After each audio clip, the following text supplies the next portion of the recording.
practice all mechanics. Step into my office, have a seat, sit down. Sit down. You can calm yourself. We managed to free up a little bit of space here. Liara here is kind of iffy. It's like, sometimes there will be space available just out of nowhere. I have no idea why space gets cluttered, and then at points, space is, fuck, get out of here. Space is going to be just, it disappears, like, and then she'll act up sometimes, and, like, apps will fail, and things will malfunction, and this is happening, this happens. I'm going to speak to a few things here, regarding that. I'll bring that up in a moment, but, what was I saying? I'm going to, hopefully, what I'm going to try to do here is cover as many bases as I can, bringing us all up to speed, straight out the gate, and then kind of then, charge up and compact as much time as I can in the short span that we have available. The very first thing I should like to state, that the ultimate bottom line basic truth, that Piper is a fucking piece of shit. Piper, you're dead to me. And that is a resounding part of, what happened last night, for example. It's a part of this whole schematic with my, the experimentation that I do monthly. There's various aspects to it that come into play that bring up so many different factors that I need to illuminate or elucidate here. Have you been slandering Piper on your videos? Yeah. I do it often. What is wrong with you? Well, everybody needs to know. No, he's a sweet kitty. He's a bastard. I love him, but he's a bastard. Done. Backstabber. Anyways, so yeah, Piper sucks, but he's great. I love him, but we're joking about Piper. Damn, that totally threw me.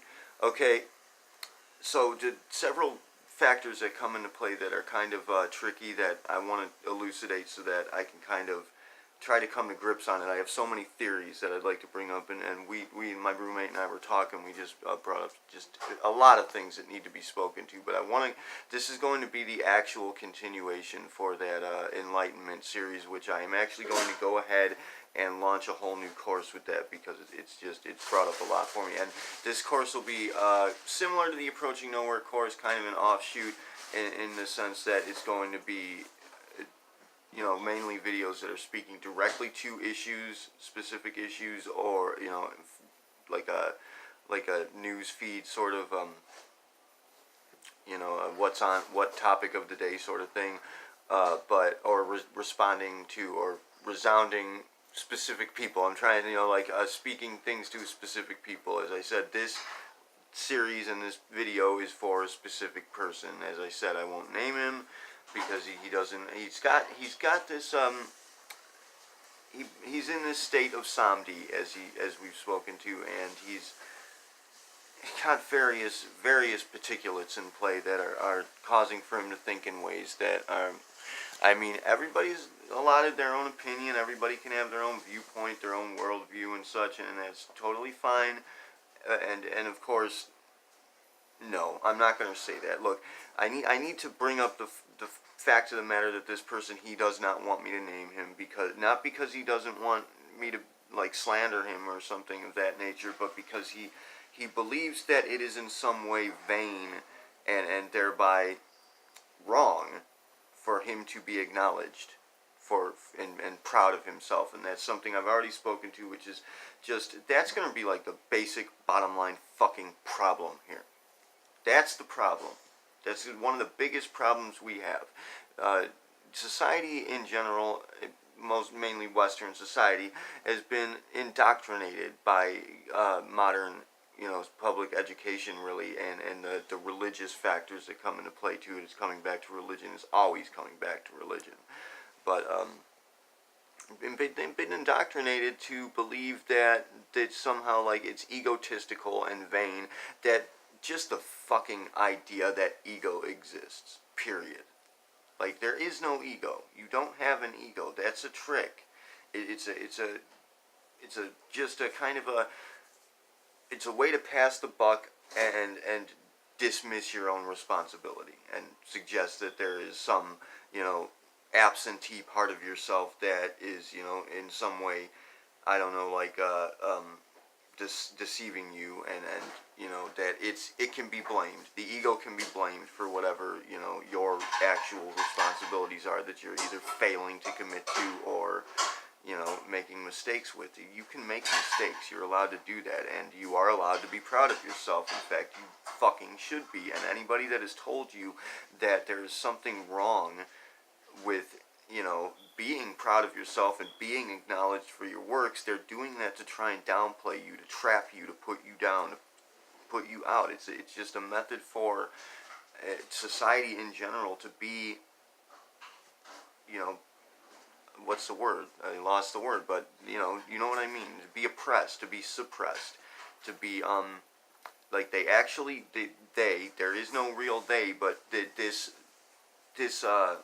illness that we have, you know, ultimately this insanity that has corrupted the entirety of humanity, actually has us believing that we are not good enough, and that we should be dismissing ourselves, that we're not worthy of something in some way. And they're gonna even have this like meticulously shambled God presence in play, this God factor that is a God complex, ultimately, that is, you know, judging us somehow. That's not real. It doesn't exist. There is no judgmental God. There is no devilish ego.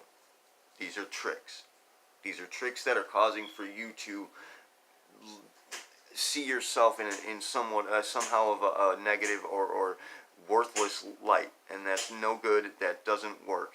We really need to get rid of that. Everybody, you need to toss that. If you're watching this video, go ahead and acknowledge yourself. Go ahead right now and tell yourself that it's good enough. Tell yourself that it deserves to be proud of itself. It deserves love. It deserves recognition, because it fucking does, man. And if you are telling yourself that you are in any way undeserving of recognition, most especially for works that you actually step the fuck up and get done, that's a no-no. Don't do that. You're putting yourself down. You are being cruel to yourself. And if you can't see that, then you got something has gone wrong along the way, because your eyes aren't seeing what's real. That's the reality of it. You are putting yourself down, and you are passing the buck on your responsibilities to an imaginary friend.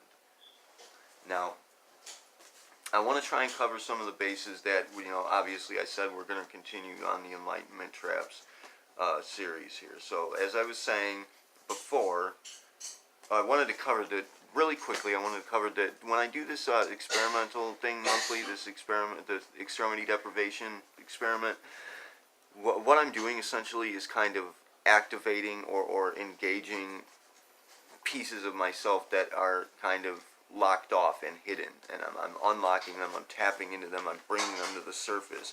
And when this happens, what I'm experiencing, what happens to me, could be defined as, you know, what is similar to, very similar, if not precisely, kind of what, you know, modern psychology or psychiatry would refer to as being a manic state.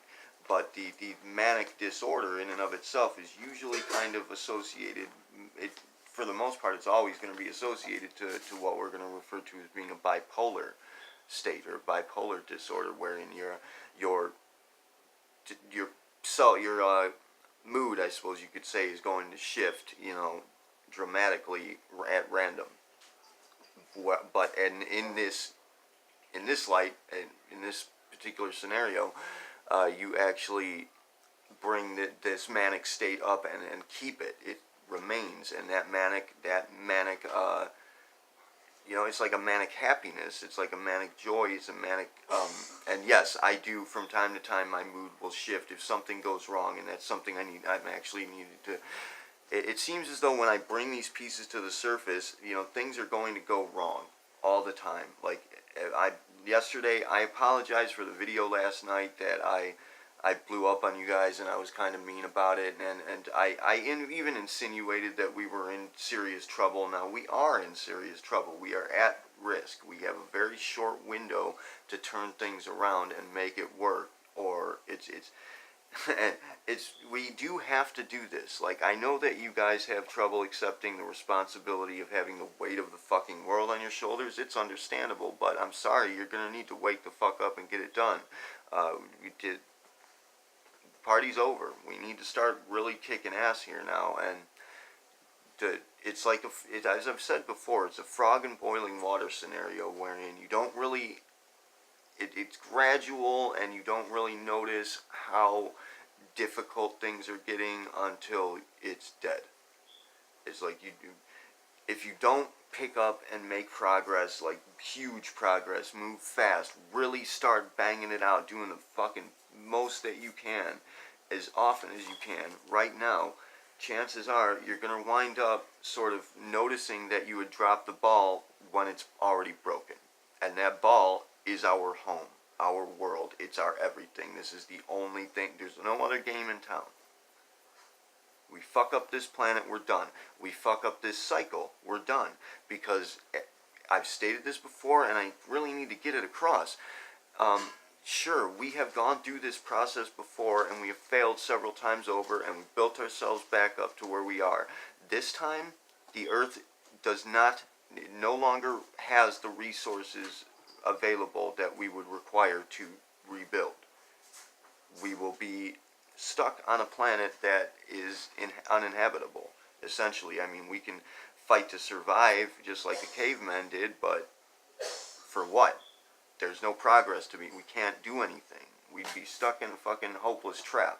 And that would be actual, like religion speaks to an apocalypse scenario and a hell scenario, that we're bringing that to life. And as I've said before, it's because there are people that are pushing that idea, that they're trying to convince us to make that happen.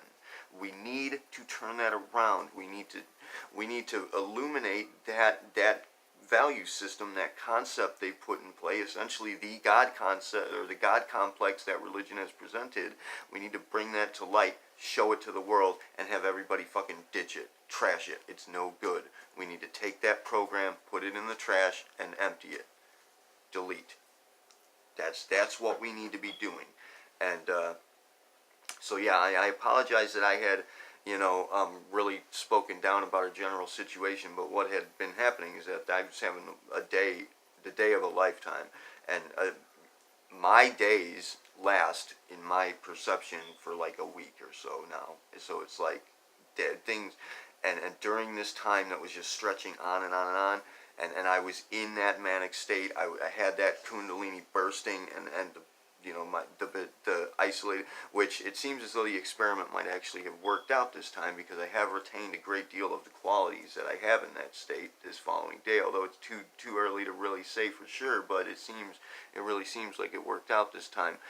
Phone's telling me something about the space. If I run out of space and it cuts me off, I apologize. It's done that every time. We will continue, but it seems as though when I am in this state and I've got that energy, that kick up and that charge going, ongoing for a while, and I'm in that state where I'm accessing what what we could call an Akashic field, or I like to think of as being the ether, this other world that is kind of behind ours for the most part. I seem to be supercharged, like even more so than when I'm activating the impulse and kicking it into gear. I'm like, it's seriously like Super Saiyan 2, and when it's the moment that something, it's like the laws of attraction are really picking up. I'm really attracting things like nobody's business. I become a supercharged magnet during this time. And the moment that first negative thing happens, which something exceptionally negative, something so fucking awful, like the worst thing that could have possibly happened right at the outset of the experiment.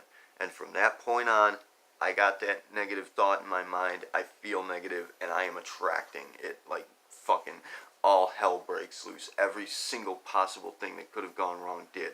And, we did the podcast. We actually did 2 episodes. Technically, we did a 2-part episode. It was 2 hours with Norianne, which was fucking awesome. We really banged it out on that one. It was great. The audio has issues, and we don't know how to kind of lock the video yet. We're not sure how to control that, and they said the audio is really fucking up, but it's better than it had been. We're getting there. We're making it work.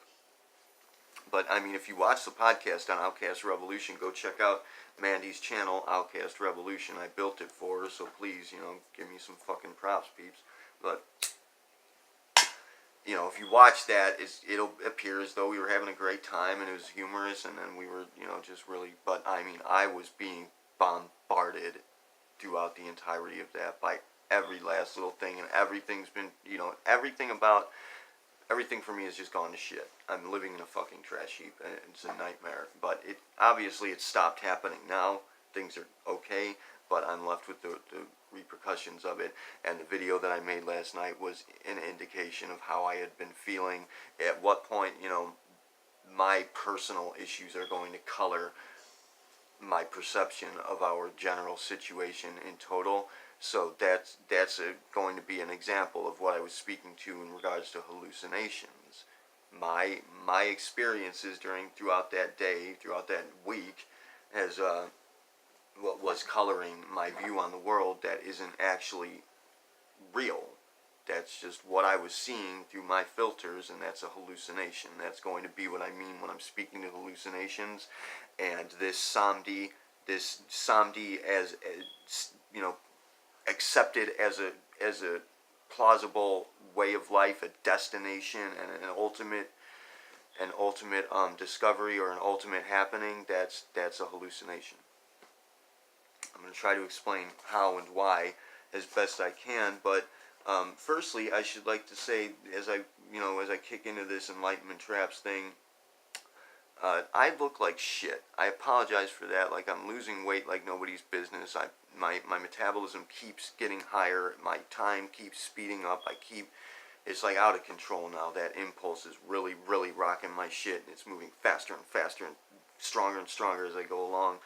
And so my metabolism is going high. I'm losing weight. I can't keep up with it. I can't even, there's no way I could afford to get enough food to gain weight. I can't keep up with it. We got Little Washi working on a kind of a cure for that. We're going to figure it out. But I would like to ask why people seem to think the Buddha was a fat guy. Because, I mean, that's a speculative concern of mine, because there's no fucking way the Buddha would have been fat. Like, he would have been skin and bones by the time he reached that Samdi state, let alone where he got to, where he did get to. And obviously, he could have wasted away doing that. He was doing the same thing as me, extremity deprivation. That's going to be the key to this, really. Somehow depriving yourself for a great span of time, and then maintaining that is, it allows for, I guess it kind of brings you to the edge of death, really, and allows for you to see behind that veil, I suppose would be a good theory for it. And I'm presenting all these theories. We're going to work on them with the Remnants program, but what he was doing and what I'm doing, essentially what this is, and enlightenment really in and of itself can be at kind of a deprivation-induced thought experiment. That's what we could think of it as being, and that's what this is. But obviously, certain persons, like the person I'm talking to, you, friend who I will not name, you're not depriving yourself. You're not conducting these experiments. It's suggestible, because you will, if you do that and you conduct these sorts of experiments and you're successful with it, you will immediately become aware of the flaws in the ideology that you're holding. They'll light the fuck up to you. You'll see everything that you have been doing that is, you could say is probably mistaken for you. You're going to see why any of the troubles that you have been occurring, and please do not try to tell me that you have no troubles. I know you say that we've been apart for a long time, and you've changed so much that I do not know you. I don't know the real you, and I can say the same thing. Obviously, I've dramatically altered. My personality has just shifted totally at a single point where I cracked open that heart chakra, and a different me emerged. A hidden, suppressed me got loose. But at the same time, I say to you, man, I talk to you on Messenger. I'm a spotter. I'm a mastered spotter. So I've known you for half of your life. I was present, and you were my closest, one of my best friends forever. You were my first friend ever, except for maybe Nadim or Razi. One, I don't know who, but you were my first actual close friend, and you were one of my closest friends throughout the entirety of that, our formative years for the most part. So, yeah, I do know you, because when you talked to me on Messenger for that short span of time, you presented all the values that line up with who you were. You said the same things, which is, something that you have always been saying throughout the course of your life repeatedly. Is going to be the same cycle. You're going to hit this point where you think you found something that's a goal or a treasure, a destination factor, and you're going to align yourself with that, dedicate yourself to that idea, and then, suddenly pronounce to everyone that you have been, you've been enlightened, and that you've reached some stage, and the real self has emerged, and the self before then was fraudulent, it was false, that wasn't the real you, but this is the real you now. You've done that many times over. So yes, I do know you. I know you very well. And so don't tell me you don't have any troubles. Yes, I know you do, and you're gonna see them if you just play around with what I'm suggesting. These things are gonna just jump out at you, and it's gonna be obvious and easily maneuver. You're gonna have no problem getting over it. You just have to.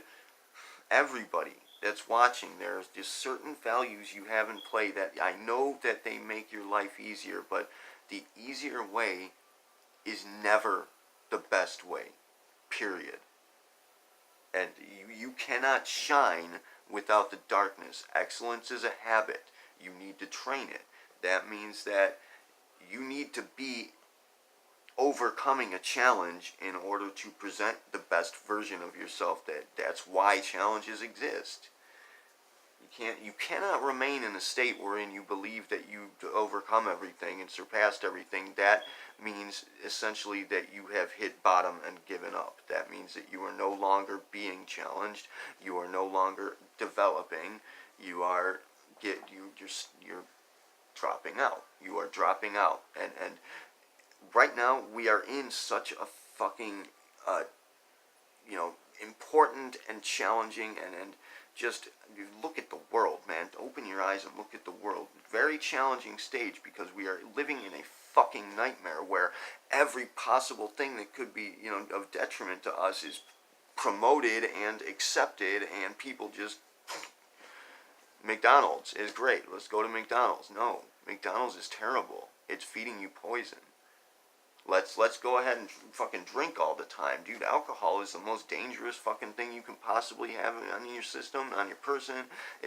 Alcohol is the worst thing you could possibly have, aside from the tap water with fluoride in it, which everybody is using. We really need to start working on these things. We cannot just allow for...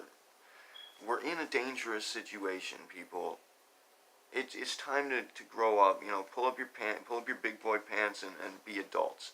Set the toys aside. You do not require religion anymore. It's a crutch. It's a toy. It doesn't matter. Discard it. It does not define you. What defines you is how well you decide to manage this problem right now. And the problem is your very self has been constructed by people sort of, there's people behind it, but they're corrupted too. Your very person has been, your value system has been constructed deliberately as a trap. It's deliberately designed for you to put yourself down, for you to toss your spirituality. We're talking about the atheists, and the religious folk too.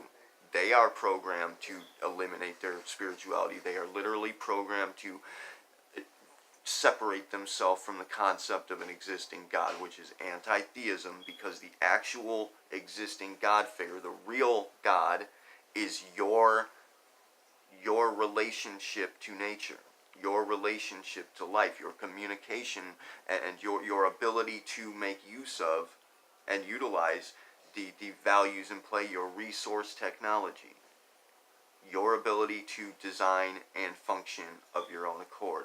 That is what God really is. The power of heaven. The power you have to create. from nothing. The laws of attraction, magic. Like the religious people are going to swear up and down that witchcraft, magics, casting, soul casting is evil, the work of the devil. No, that's God. That is the real God. You've been trained to eliminate that and to fear it even. God-fearing people. You guys got it all. Everybody's got it. The whole world has it fucking backwards, and this is going directly to the factor, the primary concept behind time mechanics, the realization that we are witnessing time in reverse. That means that our comprehension is moving in reverse as well. Our understanding of most everything is backwards. Religion believes that they are worshiping a God figure wherein they are in fact programming themselves to eliminate God from their lives entirely and be isolated, removed individuals. And that's going to be the same kind of thing with this enlightenment trap. It's the same thing. Almost. It's not quite the same thing. The Buddha was let's just get back to the people are gonna, as I've said so many times, but I didn't really quite get to it. I got cut off right before I get into it. I just got right. The last video brought us right back to where we had been left off in the previous one. When I speak to enlightenment as being a trap, people are going to retort with this. Buddha was promoting it. It can't be a trap. It's the right thing. It's the goal. Well, no, Buddha was not promoting it. Buddha was saying that is something you can achieve, and it is in fact an enlightening state. It's freeing. It helps you to pretty much it's a way for you to kind of eliminate the problems of life and cut yourself off from the troubles. But that's not something we can afford to be doing now. Yes, it's useful for sure. There's nothing wrong with it, but right now, in this stage of development for humanity as a whole, nobody can be we cannot afford to have anybody hiding. We cannot afford to have anybody sitting back in the shadows saying, I don't like to be involved, I don't like to involve myself. You need to involve yourself. Sorry. It needs to get done. And if you do not do it, every fucking one of you, chances are, it's game over. Like, this is serious shit. I didn't laugh about it, but it ain't a fucking joke. Now, the Buddha was using this to extract, or what's the word, recover data, information, knowledge from the ether, from the greater, to access God itself and the Akashic record, so to speak, and he was, illuminating values in play. Pretty much the Buddha seemed to be doing what I'm doing, in the sense that he was, observing and examining, exploring the resource technology, seeing how it works. He was discovering, new truths, but essentially kind of creating new truths. Like the Buddha was creating something, and I don't think a lot of people really got that, but they did get for example, the Kundalini. I don't think they actually teach that directly, but they do teach about the chakras. They got a handle on how the personality works. And that's really going to be the only rock solid truth. Everything else, the entirety of life, is created by the individual.